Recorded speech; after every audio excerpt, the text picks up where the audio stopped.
Gracias a ti por estar con nosotros.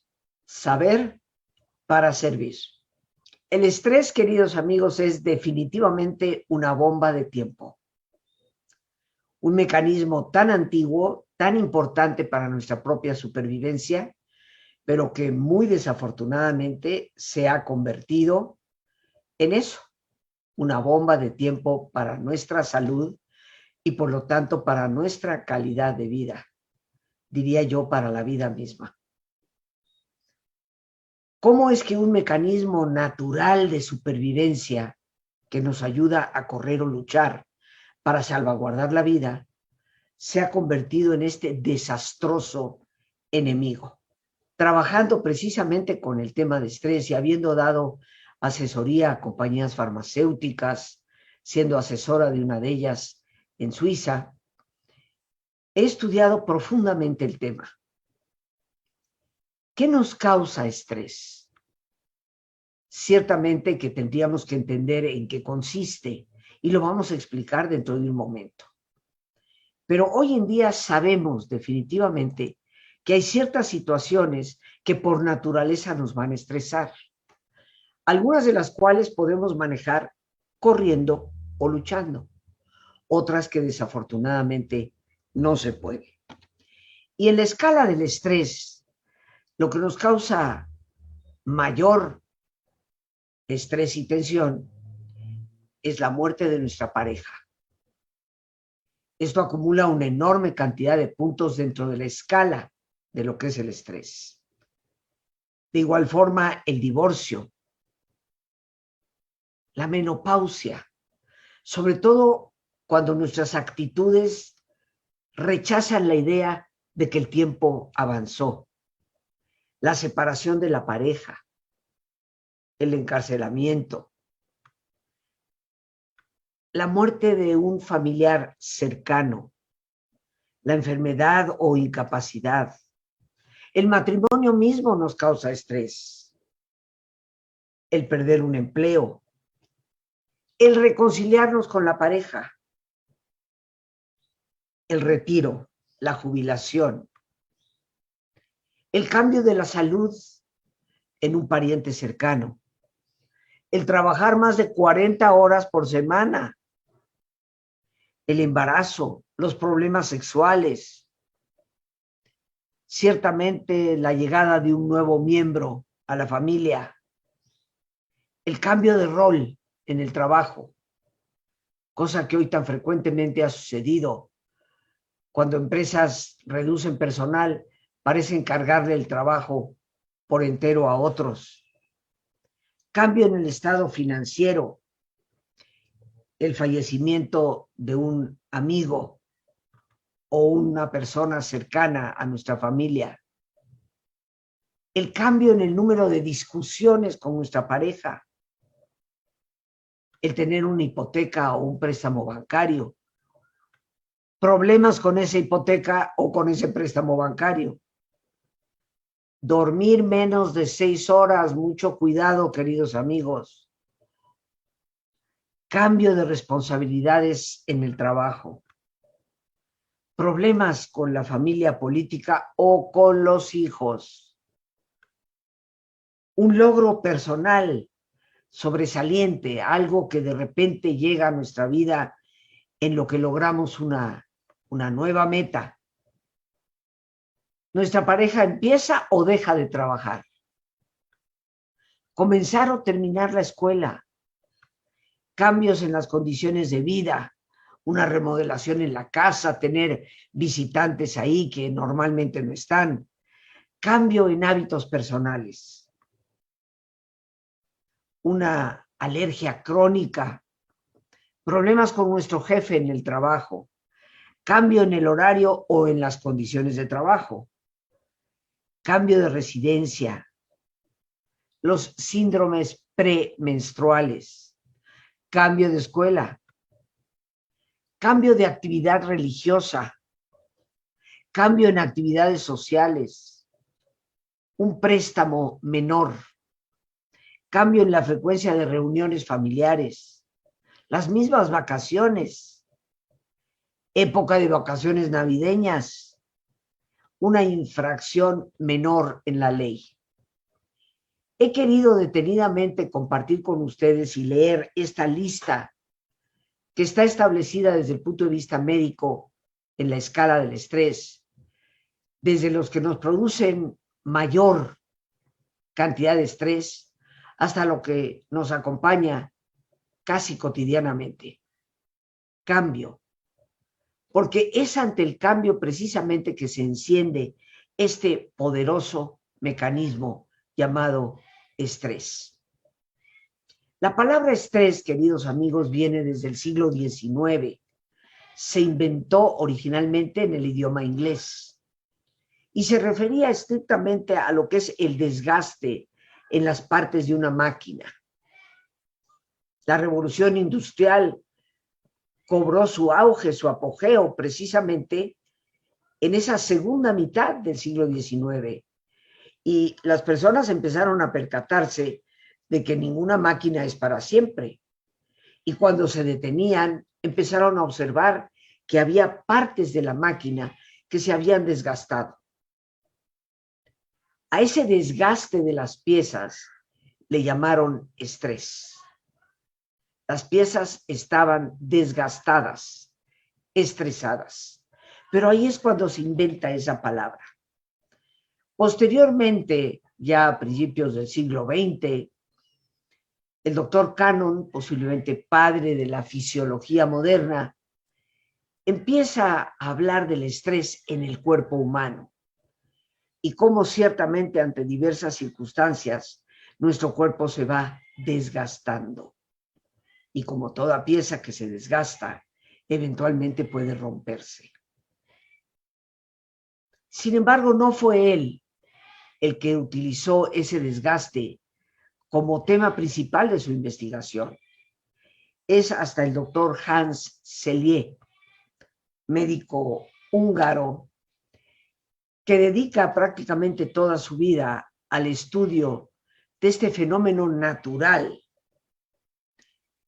Él, como médico especialista en endocrinología, hizo un largo servicio en lo que se llama patología, el estudio precisamente de las partes enfermas.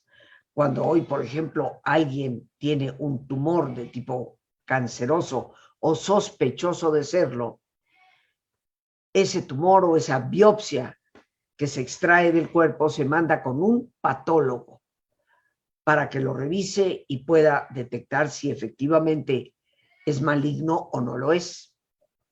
Los patólogos trabajan muy intensamente también con cadáveres, estudiando las razones de la muerte.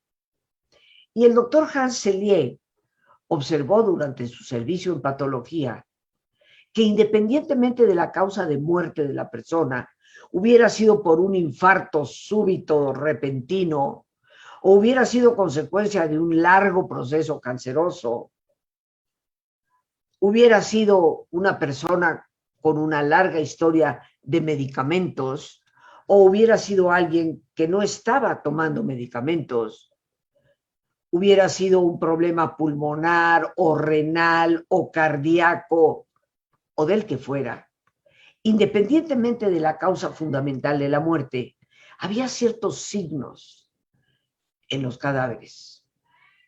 Había ciertamente una involución de una importante glándula que es el timo. Había una hipertrofia de las glándulas suprarrenales, que son como dos pequeños sombreritos, cada uno de ellos colocados sobre los riñones. Y también había ulceraciones en el estómago, a veces hasta la entrada del intestino. Pudo observar, por lo tanto, que más allá de la causa específica de muerte, había signos en común con todas las personas fallecidas. Esto lo llevó a dedicarse el resto de su vida a estudiar ese fenómeno.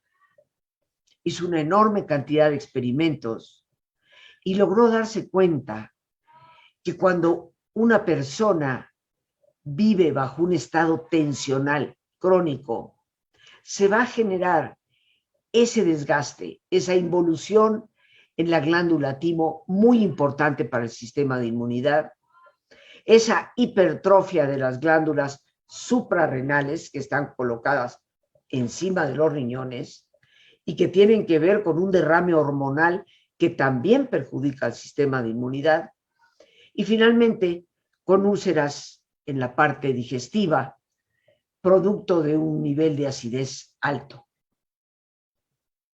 Descubrió que este mecanismo es perfectamente natural en el ser humano, como ya lo había dicho el doctor Cannon, el gran fisiólogo, pero que sin embargo, llevado a su extremo, generaba como una bomba de tiempo la muerte.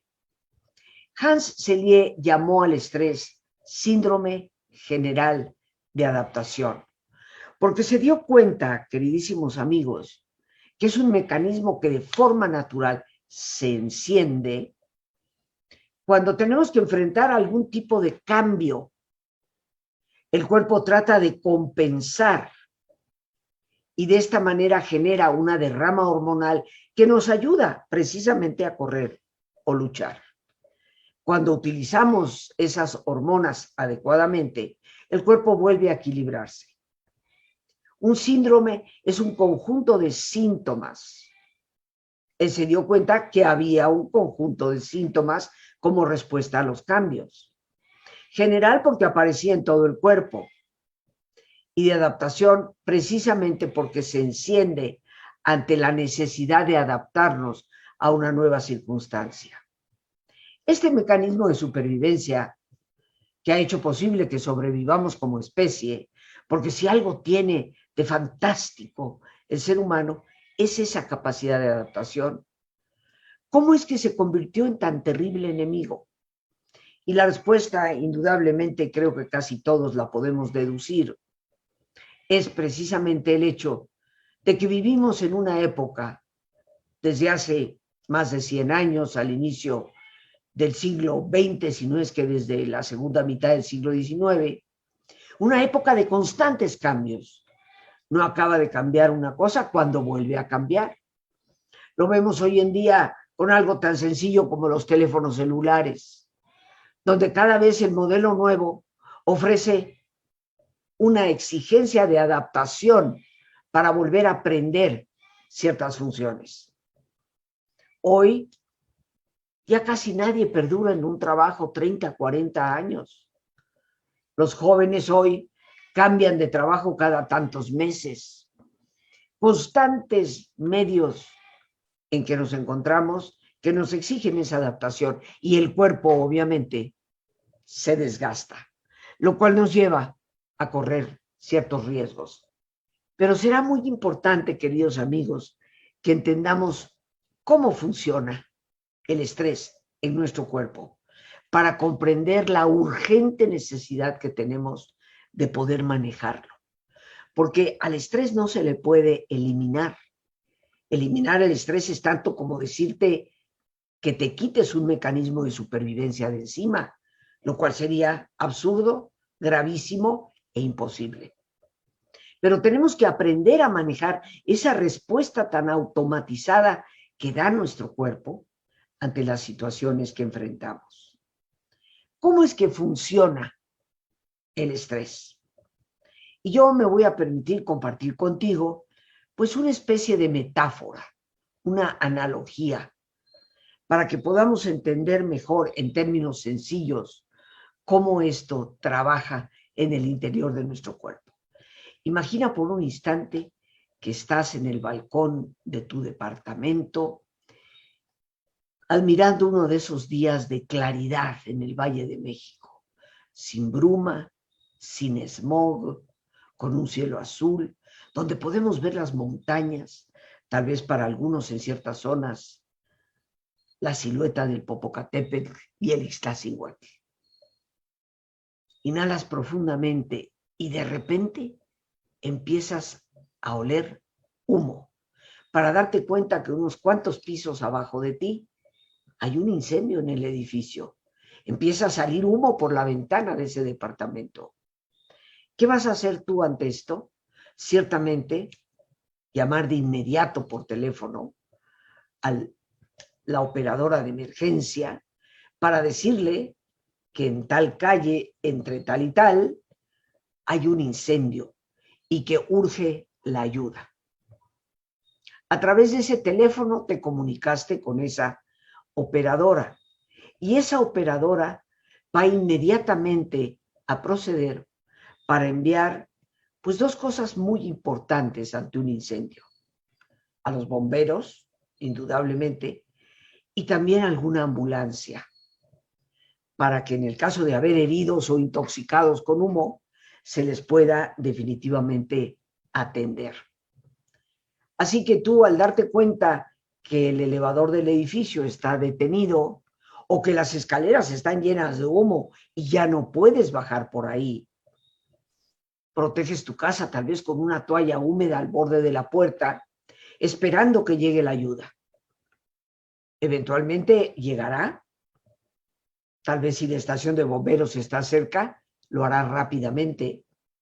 Y verás cómo los bomberos se preparan con sus mangueras, conectan porque afortunadamente hay una toma de agua en la calle disponible, toman de esa toma de agua para empezar precisamente a usarla para sofocar ese incendio.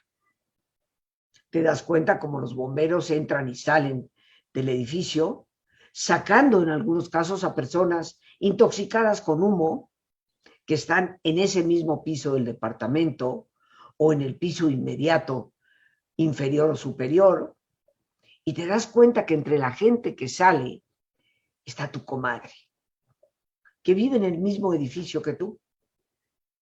Y te das cuenta cómo inmediatamente la recuestan en una especie de camilla y le aplican una pequeña bomba de oxígeno para que pueda recobrar el aliento y pueda salir adelante de esa crisis. Pero resulta que afortunadamente el incendio era pequeño. Así que en cosa de 40 minutos los bomberos han logrado sofocar el incendio y las personas intoxicadas con humo han sido debidamente atendidas. Pero tú estás un poco alterado, alterada, y de repente gritas desesperadamente desde el balcón de tu propio departamento que no se retiren, que se aseguren bien de seguir echando agüita para que no haya ningún rescoldo que pueda volver a encenderse. De igual forma, que le sigan aplicando el oxígeno a tu comadre. No quieres que se tome con ella ningún riesgo. Normalmente, el de la ambulancia, el paramédico junto con el bombero se verían el uno al otro y se dirían, es mejor bajar a esa señora que está arriba gritando. Pero si tú fueras la jefa de gobierno y le ordenas que lo hagan, tristemente, no solo en nuestro país, en muchos más, se mirarían el paramédico y el bombero y se pensarían, si no quieres perder la chamba, mejor haz lo que te están diciendo. ¿Y qué sucedería, queridos amigos, si por nuestro propio estado alterado, tenso, exigiéramos que el agua siguiera echándose 3 horas, 2 días, una semana, con la bomba de oxígeno a lo que da para nuestra comadre? Pues creo que todos aquí podemos deducir. Eventualmente el daño al edificio sería tan grave que podría derrumbarse, porque hemos pues ablandado las estructuras. Y la comadre es probable que pase a mejor vida con ese exceso de oxígeno. Resultó peor el remedio que la enfermedad. ¿Pero qué significa esta metáfora? Porque esto es justamente lo que ocurre en el cuerpo. Después de nuestro ejercicio, voy a explicarte esto en términos médicos. ¿Qué ocurre dentro de nosotros para que esto acontezca? ¿Qué es lo que el cuerpo hace como reacción? Algo que nos servirá enormemente para poder darnos cuenta de lo importante que es aprender a manejar este mecanismo e invitarte a una enorme oportunidad de aprender cómo hacerlo. Antes de traducir esta historieta, queridos amigos, que hemos compartido antes de nuestro ejercicio, esta metáfora o analogía, quiero aprovechar la oportunidad para invitarte. Voy a tener el enorme gusto de compartir con ustedes un pequeño taller que me han solicitado con insistencia. El manejo del estrés, aprendizaje de relajación y de cómo dormir sin necesidad de pastillas. Cómo resolver esos problemas es parte de lo que vamos a aplicar con herramientas comprobadas que te pueden ayudar a retomar el equilibrio en la vida. Para informes puedes llamar al 55 37 32 9104 o bien a ese mismo número enviar un mensaje de WhatsApp, Telegram o Signal. Con todo gusto, desde ahí estaremos dando respuesta para toda la información que necesites. 55 37 32 9104. Un taller por única vez en el año que tendré el gusto de compartir con todos ustedes. Y vamos a traducir esta historieta que te he recontado del incendio. ¿Qué significa en realidad? ¿Qué es el incendio? Empecemos por ahí. Pues el incendio, precisamente, queridos amigos, es el estímulo. El escuchar que van a recortar personal en la oficina donde trabajo. El darme cuenta que un familiar está contagiado, que un amigo cercano ha tenido un grave problema. Cualquiera de estas cosas que hemos mencionado al iniciar el programa es el estímulo. Y yo voy a comunicar a través de mis sentidos, porque lo oigo, lo veo o lo pienso. No necesita ser un estímulo exterior, puede ser un estímulo interior. Basta con que yo piense que mi familiar está enfermo o piense que voy a perder el empleo.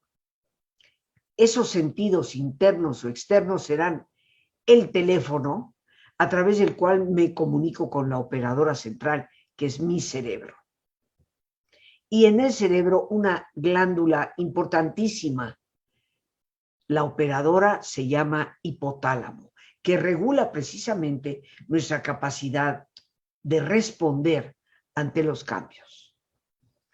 Esa glándula se va a encargar de comunicarse con la glándula maestra, la hipófisis, que va a descargar una serie de estímulos al sistema endocrino hormonal, que son los bomberos.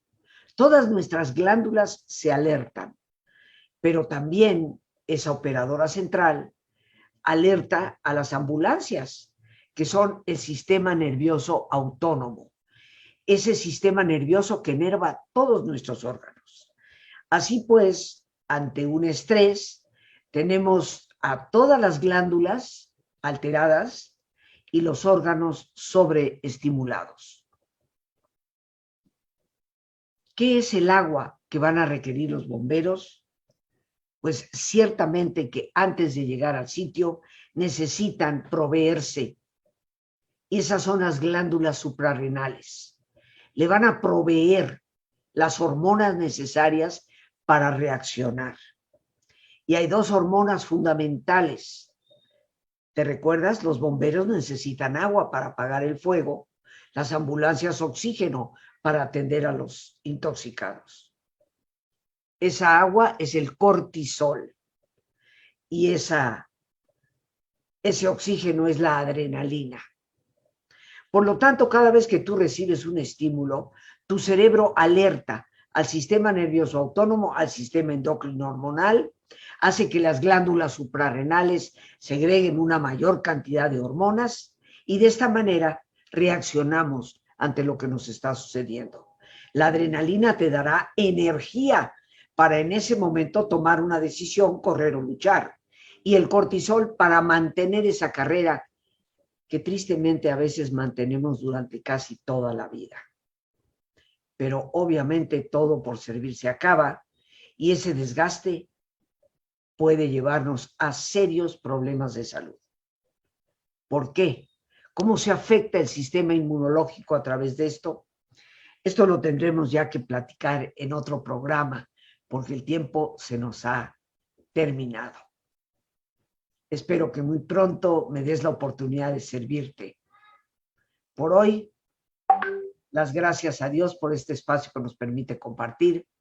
Las gracias a nuestra productora Lorena Sánchez y a ti, el más importante de todos, una vez más, gracias. Muchísimas gracias por tu paciencia al escucharme y por ayudarme siempre a crecer contigo.